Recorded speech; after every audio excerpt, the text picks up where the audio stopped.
अपना गर्मा गर्म रोकड़ा।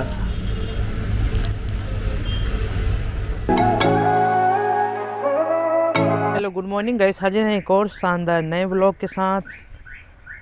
और आज है 11 तारीख और अभी हम चल रहे हैं कॉलेज। अभी का टाइम अगर बताएं तो 9:25 हो चुका है, देख रहे हो भाई साहब। और सामने बनना बिल्कुल तैयार है ये स्कूटी। और इधर मम्मी देख लो ब्लाउज़ की सिलाई कर रही है। इनके हाथ में बहुत हुनर है, किसी दिन फ्री में बताएंगे। तो अभी अब बिल्कुल चल रहे हैं कॉलेज।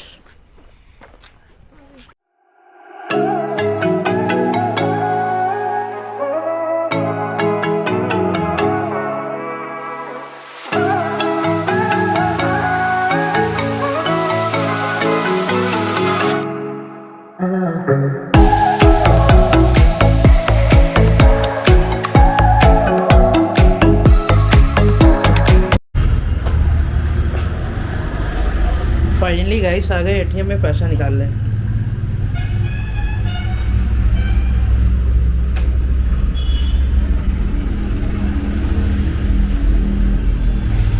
अभी कॉलेज नहीं गए, इसके बाद कॉलेज जाना।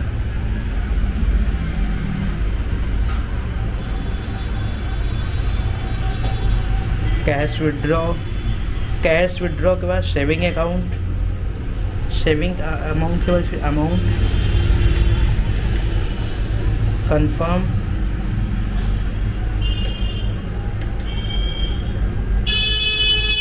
ओके।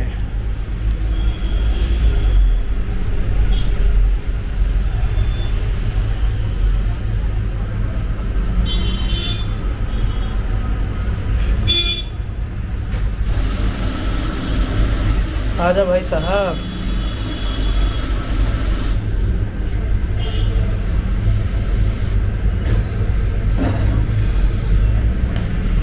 अपना गर्मा गर्म रोकड़ा।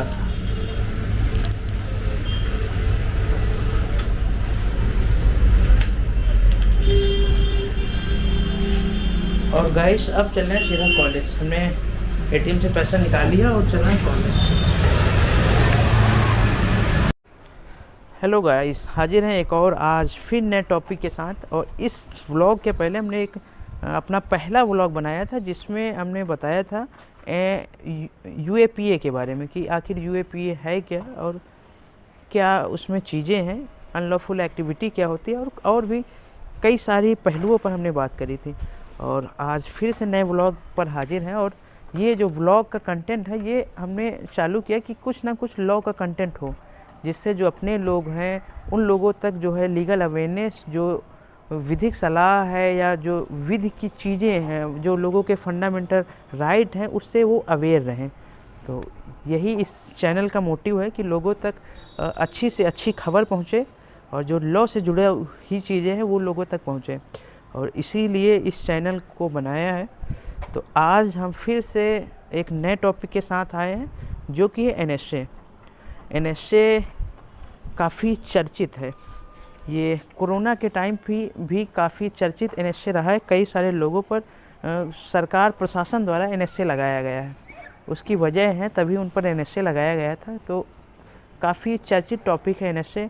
चंद्रशेखर भाई पर भी ये एनएसए लग चुका है और भी कई सारे लोग हैं जिन पर ये एनएसए लग चुका है। और कोरोना के पीरियड तो ये काफ़ी यूज में लाए गए हैं एनएसए को। तो आखिर हम आज बात करेंगे एनएसए है क्या। वैसे तो एनएसए को आप लोग जानते होंगे, अगर नहीं जानते तो आज हम इसी पे बात करेंगे। एनएसए को 1980 में लाया गया था और इस एनएसए को रासुका के नाम से भी काफ़ी विख्यात है। तो रासुका के नाम से काफ़ी चर्चित है ये एनएसए। तो एनएसए को कौन लाया और हर एक चीज़ पर बात करेंगे। तो एनएसए को इंदिरा गांधी की सरकार में लाया गया। जब इंदिरा गांधी जी प्राइम मिनिस्टर बनी थी तब उन्होंने इस एनएसए को लाया गया था। और इस एनएसए को लाया गया था और उसको निवारण निरोधक कानून, प्रिवेंटिव डिटेंशन बनाया गया था। और इस एक्ट ये जो पूरा एक्ट है ये पूरे भारत पर लागू होता है। ऐसा नहीं है एक स्टेट के लिए, बल्कि ये पूरे सेंट्रल के लिए है, पूरे भारत में ये एक्ट लागू होता है। और इस एक्ट में टोटल 18 धाराएँ हैं। एनएसए की हिस्ट्री के बारे में बात करें तो एनएसए के पहले भी कई सारे एक्ट हुआ करते थे। जैसे कि एनएसए के पहले एक 1818 में भी एक ब्रिटिश सरकार द्वारा एक लॉ लाया गया था। उसके बाद 1919 में भी एक लॉ लाया गया था जो काफ़ी प्रचलित था, जिस एक्ट के बाद जो 1919 में एक्ट लाया गया था, उस एक्ट के बाद जवाहरलाल ने भी एक एक्ट को पास करवाया। जो उन्होंने एक्ट का नाम रखा, उस नाम रखा प्रिवेंटिव डिटेंशन एक्ट 1950। ये एक्ट 1950 में पारित हुआ था, प्रिवेंटिव डिटेंशन एक्ट। और इस एक्ट जो ये एक्ट था वो 19 साल चला। 19 साल चलने के बाद ये एक्ट जो है एक्सपायर हो गया। तो जब ये एक्ट एक्सपायर हुआ, जब ये प्रिवेंटिव डिटेंशन एक्ट 1950 एक्सपायर हुआ, तो इसी एक्ट के बाद तब इस एनएसए को लाया गया। तो काफ़ी पुरानी हिस्ट्री रही है एनएसए के, तब से आज तक ये एनएसए आज भी चल रहा है। तो एनएसए लाने की क्या वजह रही, अगर उसकी बात करें तो अगर सरकार को लगता है किसी व्यक्ति द्वारा शांति भंग हो सकती है, सरकार को लगता है इस व्यक्ति के द्वारा शांति भंग हो सकती है, तो प्रशासन उस पर एनएसए लगा देती है। या फिर अगर कोई व्यक्ति है या कोई संस्था है, अगर सरकार के खिलाफ सरकार को चैलेंज करती है, जिससे शांति भंग होने का डर रहता है, प्रशासन को ऐलान करती है, तो ऐसी स्थिति में अगर प्रशासन को लगता है कि इस व्यक्ति की वजह से शांति भंग हो रही, तो प्रशासन उस व्यक्ति पर एनएसए लगा देती है। और उस व्यक्ति को पर एनएसए लगाने के बाद उस व्यक्ति को काफ़ी समय तक अपने पास रखती है और जेल में डाल देती है। एनएसए लगने के बाद पुलिस एनएसए आपको उठा ले जाएगी। उठाने के बाद फिर जो गवर्नमेंट है, राज्य सरकार होगी, उससे कहेगी कि जो है हम इनको लाए हैं और ये रीज़न रहा है जिसकी वजह से हम इनको उठा लाए हैं। तो सरकार उस पर देखेगी, विचार करेगी, उसके बाद वो जो है एग्री हो जाएगी। फिर उस व्यक्ति को 3 माह तक एनएसए के तहत रखा जा सकता है।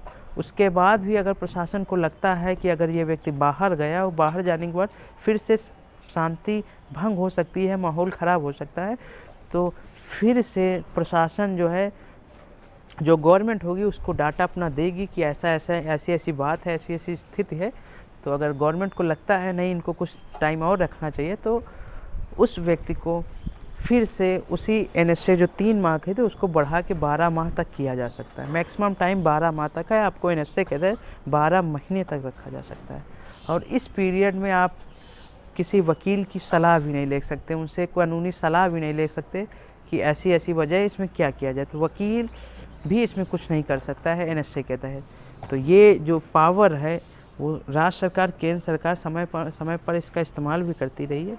और लोगों का मानना है दुरुपयोग भी होता है, वो अलग चीज़ है।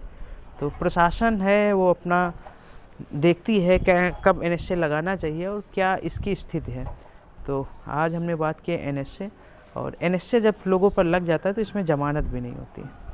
तो ये एनएसए गैर जमानती है, मान सकते हैं आप। और अगर बात करें कि रासुका कौन लगा सकता है, तो जिला मजिस्ट्रेट आप पर रासुका लगा सकता है। अगर जिला मजिस्ट्रेट नहीं लगाता है तो कमिश्नर ऑफ पुलिस भी आप पर रासुका लगा सकती हैं। और आप पर रासुका लगाने के बाद काफ़ी समय तक आपको जो है डिटेन करके रख सकती है। तो आज हमने बात किया कि एनएसए है क्या और क्या क्या चीज़ें हैं। और एक चीज़ इसमें, अगर एनएसए लगा दिया जाता है तो आप विधिक सलाह भी नहीं ले सकते, यहाँ तक कि किसी वकील को भी हायर नहीं कर सकते हैं कि रासुका लगी है तो विधिक सलाह दें। तो रासुका जब तक लगी है तब तक आप कुछ नहीं कर सकते। तो ये पावर आ जाती है स्टेट और सेंटर के पास। तो ये है रासुका। और इस कोविड-19 के टाइम तो काफ़ी लोगों पर रासुका लगाया गया था, और कुछ लोग तो अभी भी रासुका के तहत अभी भी बंद है। लोगों का मानना रहा है कि रासुका का गलत उपयोग भी होता रहा है। तो सरकार है, सरकार के पास पावर है। अगर प्रशासन को ऐसा लगता है कि इस व्यक्ति की वजह से शांति भंग हो सकती है, लॉ एंड ऑर्डर पे जो है फ़र्क पड़ सकता है, तो ऐसी स्थिति में प्रशासन रासुका लगा सकती है। तो आज हमने बात किया कि रासुका क्या है और किस किस पर रासुका लगाई जा सकती है। तो ऐसे ही ब्लॉग देखने के लिए चैनल पर बने रहिए। और व्लॉग को कंटिन्यू करते हैं सीधा, और अब चलते हैं सीधा घर।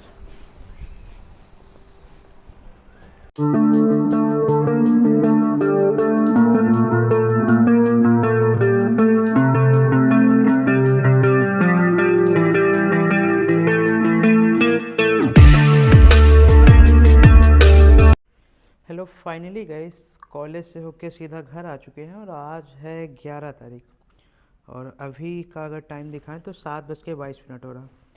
और अभी वीडियो भी एडिटिंग करनी है। और आज है 11 तारीख।